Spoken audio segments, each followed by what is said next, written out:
It may not sound very sexy, but considering your exit strategy before buying that next investment property is so very important. And so today, let me share with you 7 really powerful property exit strategies.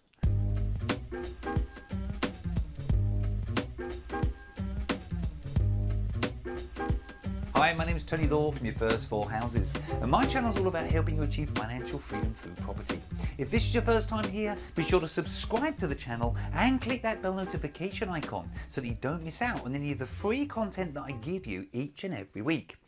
Now, as I said at the start, I know the idea of a video based on exit strategy doesn't sound particularly sexy, does it? But considering your exit strategy before buying that next investment property is so very important. Sadly, I know of all too many property investors who have kind of got all excited about a deal. They sort of piled in, they've done the work, and only to find out that the exit strategy that they had planned just doesn't work, and they don't have an alternative. So you have to consider this before actually buying that next investment property. And I don't care what type of property based strategy you're considering, I would love you to have 2 exit strategies. So I've got lots of different ideas that I could share with you here, but I'm going to share just 7. I've really sort of trimmed it down just to give you 7 different types of strategies that could work for you. So the first one is simply to sell it on immediately. Now, I've been fortunate to buy a number of properties at quite a substantial discount, i.e. buying below market value, and so one potential exit strategy would be to get in there, give it a lick of paint, maybe stage it with a bit of furniture, and then simply sell it on immediately. You could maybe add value and then sell the property on immediately. So I've done videos before about adding value. So here I'm talking about adding substantial value over and above what it actually costs you to add that value in the first place. So obviously we're talking about things like maybe building in the garden, maybe taking the building and splitting it into flats, or maybe 2 houses, or, as I say, I've done lots of different types of videos on this, but that's a really, really powerful exit strategy. Add value and then sell it on immediately. Could you refinance the property with a buy-to-let type product and then keep it for the longer term?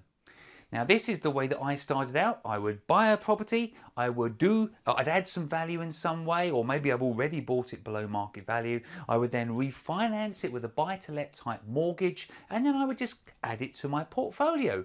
After the refinancing process, I've usually managed to pull all of my money, or certainly most of my money, out of the deal, so it didn't really owe me anything, and I just keep it for the longer term. And over the long term, the property in theory goes up in value.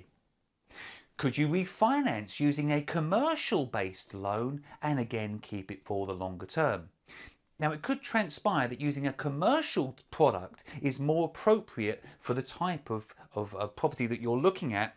But I can't emphasize enough, the only person that can advise you on buy-to-let type products or commercial mortgages is an independent mortgage broker, somebody with access to the whole of the market. Go and book an appointment with them as soon as you find that next deal, or ideally well before you find that next deal. Sit down with them, have a chat, and find out what type of services and products that they can offer you.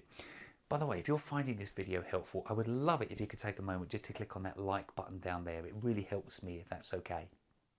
Could you maybe sell part now and keep part for the longer term?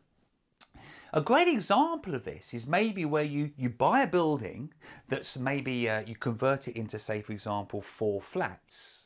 And maybe you then refinance that property and you maybe sell off 2 and you maybe keep 2 for the long term, or you sell off 3 and you keep 1 for the long term. Maybe because you've added substantial value, that flat actually doesn't cost you anything, it doesn't owe you anything. Effectively, you have no debt on it. It's certainly a great strategy if you're doing bigger types of developments. Could you put it straight into an auction? Now, I know this sounds like a real weird one, but I'm not going to mention any names, but there was a major player out there that would do this on a regular basis. It was a pretty incredible idea. He was really good at finding deals that he would be able to buy below market value. And rather than adding value, rather than increasing its value in any way, what he would actually do is he would actually distress the property somewhat. He would make it look, if anything, slightly worse. He would maybe put some packing tape or literally just get a spray can can and spray on the floor where maybe walls could go. He'd get plenty of lights in there.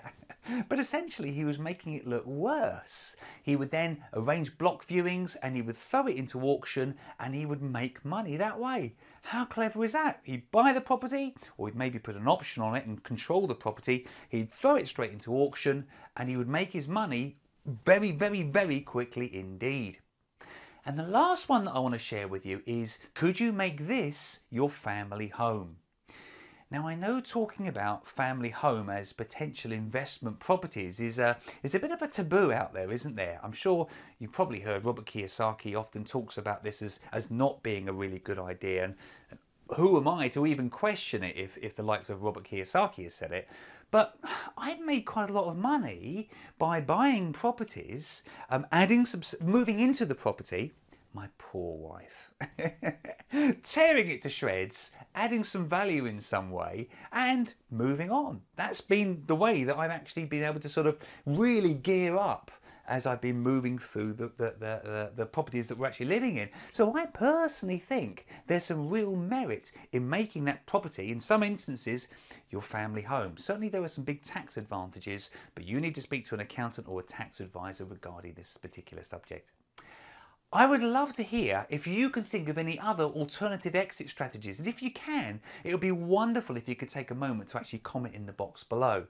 But the one thing I want to end up by saying to you is this: always, ultimately, try to plan 2 exit strategies. That way, if one of them goes pear-shaped, you've always got an alternative exit strategy that you can pull out the bag and kind of run in that direction.